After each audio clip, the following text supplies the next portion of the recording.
Malawi anzanga kaya mwatsuka bwanji kumene muli kunonse. Ine kantala kuti basi ndatsuka bwino, ambuye anditsutsa bwino. Ndipo ndi pemphero langa kwa amene mwadwala kuti ambuye odziwa kuchiritsa kuchiritseni. Amene muli mavuto osiyanasiyana kuti ambuye odziwa kuthandiza kuthandizeni.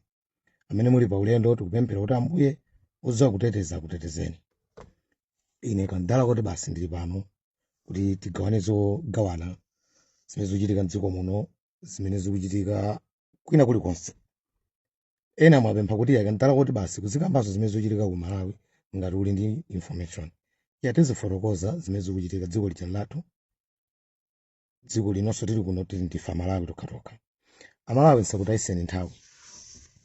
Ndinapanga post nkhani yokhudza embassy akazembe amene abwera kuno ku South Africa. Ambiri mwakhala mukufunsa mafunso ambiri ku inbox this and that. Okay, akuluakulu anthu ambiri amene tili ku South Africa kuno sitimadziwa kuti ntchito imene imagwira embassy ya Malawi ndi chani. Apart from kungodziwa kuti amabwera nthawi ina kuzatolera ndalama za mapasipoti, kuthandiza anthu kupanga mapasipoti amene atayika, amene abedwa, amene apanga expire. Ambiri zimene timadziwa ndi zimenezo. Ndikuti so kapena mwina kupanga issue traveling documents kapena kuthandiza pa nkhani yakuti kwachitika maliro. Komano embassy ndi zambiri zoyenera kuchita. Ku South Africa kuno tili ndi embassy imene ku Pretoria, koma tili ndi consulate imene ku Joburg. Maoneti embassy ntchito yawo ndi ikulu kwambiri, ili ngati headquarters ya dziko la Malawi mu South Africa. Atunonga mundimvetsa penepo. And embassy kali kulimo kundokhala capital city kwa dziko. Ndi embassy yathu ili ku Pretoria, consulate ili ku Joburg. Ntchito ya embassy ndiye ikulu kwambiri. President akamabwera ku dziko kuno ku Malawi, a embassy akuyenera kukhala kalikiliki kupanga za president. A embassy akuyenera kulimbikitsa ubale pakati pa dziko la Malawi ndi dziko la South Africa. A embassy akuyenera kuteteza nzika zawo zimene zili m'dziko lino la South Africa. Akuyenera kuonetsetsa kuti nzika zawo zizotetezedwa. A embassy akuyenera kulimbikitsa ubale wa zitetezo kapena military pakati pa dziko la Malawi ndi South Africa. A embassy akuyenera kuonetsetsa kulimbikitsa ubale wa zamalonda pakati pa dziko la Malawi ndi dziko la South Africa. A embassy ali ndi udindo woyenera kudziwitsa nzika zawo zoyenera kuchita m'dziko limene aliro. A embassy ali ndi mphamvu yoyenera kukutetezani. Inuyo kuthawira ku embassy dziko la South Africa limakhanga kuti likakugwira ndio limakhanga lalowa dziko la Malawi. Embassy imakhanga tikadziko kanuko kali dziko lina ndiye kakuyenera kuyang'anira inuyo.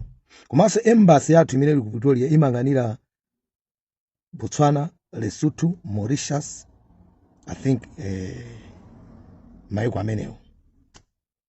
Consulate ntchito yawo ndioyenetsetsa kuti ziphaso zanu zili bwinobwino. Consulate ntchito yawo ndikuyenera kupanga issue ma visas. Amalawi amene South Africans amene afuna kupita ku Malawi kandandani akuyenera kupita ku consulate kukapanga visa yopita ku Malawi. Sikuti embassy yamabwera kuno zangu kuti phwi. Ili zambiri zoyenera kuchita kuti limbikitsanso ife ya Malawi kupanga invest ku Malawi. Embassy ilinso ndi mphamvu yokuthandizani mukamangidwa.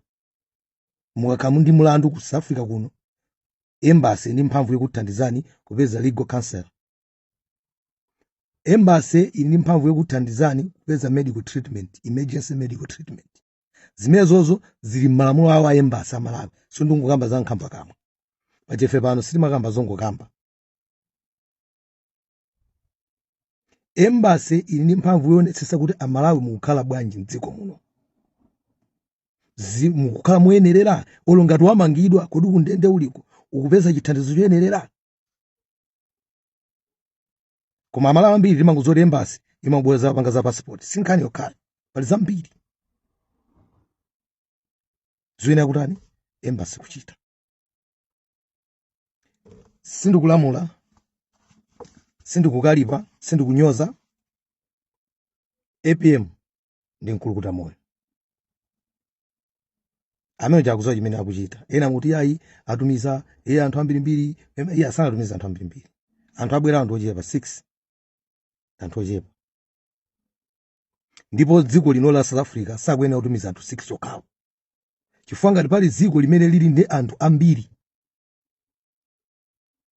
aku Malawi amene akukhala kunja kwa Malawi anthu ambiri amene akukhala kunja kwa Malawi amakhala ku South Africa. Believe me, ku UK kulibe anthu ochuluka ngati amene a Malawi tili kuno kandi ku Ireland kandi kuti ndiye kunoku tine kukhala first priority dziko la Malawi kutiona mavuto athu amene tikumana nawo kuno chifukwa we contributing ku development ya ku Malawi munjiro siyana economy ya ku Malawi munjiro siyana mfune musafune anthu ambiri amanga manyumba through John kuposa anthu amene ali ku UK anthu ambiri athandiza abale awo through John kuposa anthu amene ali ku Ireland munditsutse ndunama komanso ubale wa zamalonda amalawi kumatenga zinthu ku Malawi kujoza gulisa kuno kuposa anthu amene amatenga zinthu ku Malawi kupitisa ku UK kugulisa kuposa amene amatenga zinthu ku Malawi kupita ku America kugulisa amalawi kumabwera kuno ndi ntedza chinangwa mbatata nyemba zambirimbiri nsomba za fresh zambo mafika kuno tikudya nsomba za fresh zocho ku Malawi amene ajawa akagulisa kuno agulisa maranza abwera ku Malawi ni maranza we contributing fanta aja akabwera kuno sagulisa kwa South Africans agulisa kwa Malawi anzawo ndipo kuti muona anthu amene agulisa akupanga business yochoka ku Malawi kubweresa kuno ndi ambiri we contributing tikuyenera kuthandizidwa tikuyenera kumveredwa kulira kwathu ndene pempho langa phambiri Malawi phambiri sanapitie phambiri Malawi pempho langa kwa abale amene mukubwera achina Chimbanga high commissioner nonse akuluakulu tikupasana ulemu ndipo tikulemekezani ndipo tikunyadirani kuti kubwera kwa inu zinthu zisintha ndipo ife tirede kugwira nanu ntchito pempho langa lina lomaliza please Pretoria ndi Johannesburg sukutali it's a distance you can pay 30 rand 20 rand 20 something rand if I'm not wrong maybe 50 rand embassy iri mu Pretoria consulate iri mu Johannesburg fine it's okay koma tiganizireni abale athu amene ali ku Durban can you put a consulate there abale athu ku Durban akumani mavuto ambiri they need to run to you they have got nowhere to run we need to have a consulate people must run to consulate zinthu zikavuta ubwinonso wino kandi consulate kapena embassy ndomeneko zinthu zikavuta mene kukakamira nkhani kuna akatu kuli consulate ya Malawi ku Durban amalawi akakhamukira kwakapa consulate papo amakangana dziko lawo for security ebwerewa teteza Malawi ali malamodzi ku Cape Town kuno tikhazikitse ni consulate ziraza putefe we can offer places anthu a Cape Town kuno kugwirizana pala anthu ena kufuna kwabwino they can offer a place and didn't get an office consulate very accommodative, cheap, not expensive. Kuta Malawi tizita kufikiridwa mosavuta. Anzatu amaya kujube consulate ilipo. Pretoria kuli embassy kumeneko. Koma Durban, Cape Town. Tima chiro digi after 2 months, 3 months mubwera consulate. It's suri mugwira nchiro la bweka, nchiro la bweka. Koma kulukuta moyo bwelo za sintha zinthu. We need to see that change. Ngandira nkula mola gwika pepani ne sindinyoza boma ndima nkonda nkulukuta moyo kwambiri I respect nkulukuta moyo I respect the DPP I respect amena kulamulira I respect even opposition chifaso naonda Malawi I respect amena kulamula inu yonse opposition zimene zikuchitika kuno kuzi mutha kumayankhula apo kuti abale athu ali ku Malawi mwakuti faso kuti amene ali kuno ndokakala mu kunonso kula anthu amene amasupporta inu ya opposition kula anthu amene amasupporta aboma nde please langa ndi pempho ngati mungatiganizire consulate ku Cape Town consulate ku Durban kuti zitha kufikiridwa tini mavuto ambiri oti tithoma kufotokozerana koma tikuyena ukhandi consulate zibapa consulate sikuti zikambirana pano yayi